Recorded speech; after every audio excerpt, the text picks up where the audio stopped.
Welcome to Spiritual Journey to Ancient Mysteries, from the Unveiled Mysteries by the Ascended Master Saint Germain, Vegetarian, Part 1 of 2 on Words of Wisdom. Guy Warren Ballard was a United States mining engineer and co-founder, together with his wife Edna Ann Wheeler Ballard, of the I Am spiritual movement, inspired by his life-changing meeting with the Ascended Master Saint Germain, Vegetarian. One morning in 1930, Mr. Ballard, led subconsciously by his inner spiritual longing, went on a hike on beautiful Mount Shasta, located in the western U.S., where, according to legend, a group of divine adepts reside or could be seen. His sincerity and deep longing for the truth led to a profound experience that day. He was blessed by the appearance of the beloved Master Saint Germain. Following this enlightening encounter, Mr. Ballard devoted his life to spreading the Master's wisdom according to his capacity. From Master Saint Germain's dictations and teachings, Mr. Ballard wrote a series of books under the pseudonym Godfrey Ray King. Master Saint Germain's imparted spiritual knowledge was the basis for many lectures given by Mr. Ballard, as well as for the founding of the I Am religious activity in the early 1930s. By 1938, it had up to 1 million devotees. Today, the volumes documenting the valuable mysteries revealed by the Ascended Master to Godfrey Ray King are still fascinating spiritual gems for many across the globe. The three most famous volumes are titled Unveiled Mysteries, The Magic Presence, and The I Am Discourses.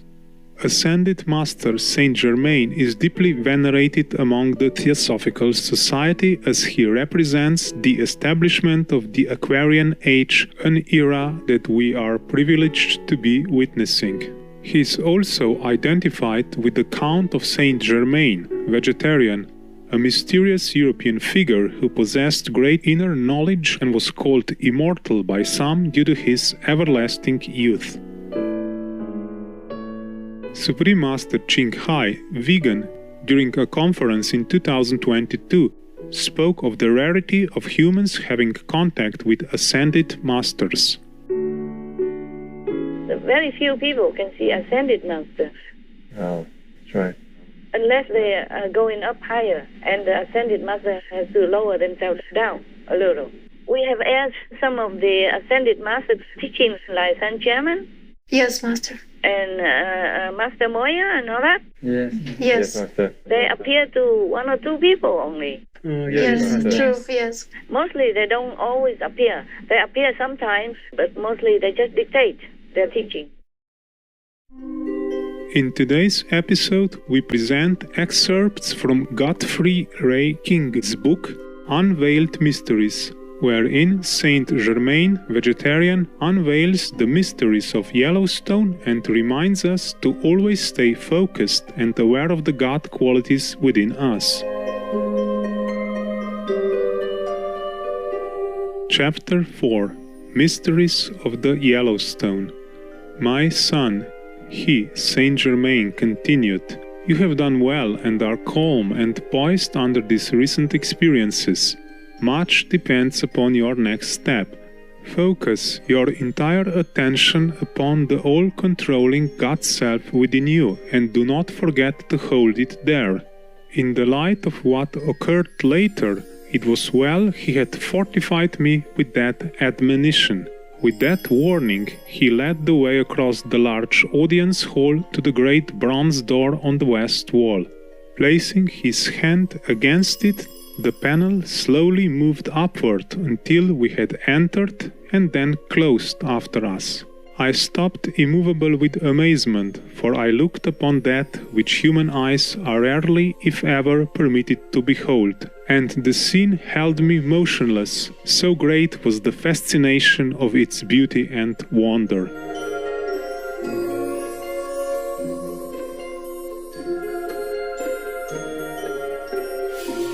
About 12 feet in front of me stood a block of snow-white onyx 3 feet high and 16 inches square. On this rested a crystal sphere filled with a ceaselessly moving, colorless light in which were points of radiance darting to and fro. The sphere continually sent forth rays of prismatic colors to a distance of about 6 inches. It seemed made of living substance, so constantly did it scintillate. Out of the top of the crystal ball poured forth 3 plumes of flame, one molten gold, one rose pink, and the other electric blue, extending at least 3 feet in height. Near the top, each section bent over like an ostrich plume, graceful, beautiful, and in perpetual motion. The radiance from this gorgeous sphere filled the entire chamber, producing a sensation of electronic energy no words can convey. The light, life, and beauty of that scene simply overwhelm human powers of description.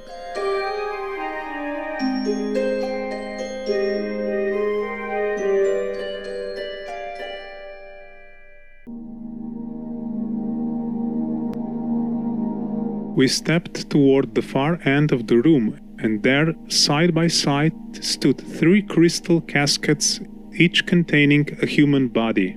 As I came nearer, my heart almost stopped beating, for within were the forms Lotus, our son, and I had used in an ancient embodiment. I recognized them readily, for Lotus still retains some resemblance to that body, but the bodies of our son and myself had features of greater regularity and perfect physiques. All showed the full perfection of a type almost like that of the ancient Greek.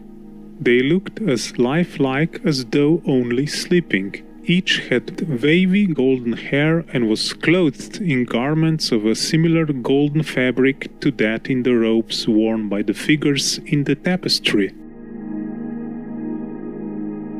An ascended master had but to look upon these bodies to see registered every vital action experienced in any physical embodiment since that time. Thus, they acted as mirrors to record passing activities which, however, left their original perfection unchanged. Each casket stood upon a large base made of the same kind of white onyx as that on which the sphere was placed. These were covered by leads of crystal fitted very tightly in a groove around the edge, but were not sealed. On the cover of all 3, just over the center of the chest, was a 7-pointed star. Below it were 4 hieroglyphics. At the end, and placed so it would be just over the top of the head, was a 6-pointed star. On the side just beneath the shoulders were 2 clasped hands, and farther down nearer the feet was a lighted torch placed so the flame touched the lid of the casket. This flame remained golden no matter what other colors of light played through the room. At the opposite end was a 5-pointed star under the feet. All the emblems were raised as if embossed upon the crystal.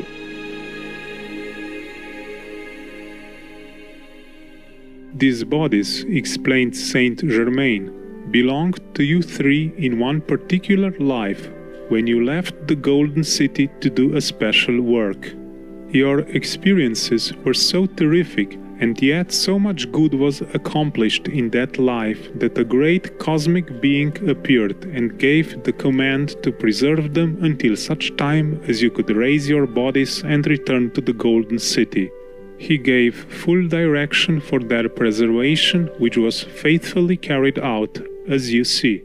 Now you can all realize how important and necessary it is to keep keenly aware of and deeply centered upon the Master Christ's self. Within that only God's love, wisdom, and perfection may act through your minds and bodies at all times. At that moment, a dazzling light and tremendous power surged through me, and my God's self spoke. Great Master of Light, Parent, Brother, and Friend, Almighty Son of God, Thou hast indeed an everlasting love, and through it Thou hast attained thy well-deserved eternal peace and mastery over the 5 lower kingdoms. The great God's self in these children thou love so well shall soon come forth in full conscious dominion to give every assistance thou have so long desired, for each of God's children has a service to perform which none but He may give. I call forth the great light from the very heart of God to bless you forever.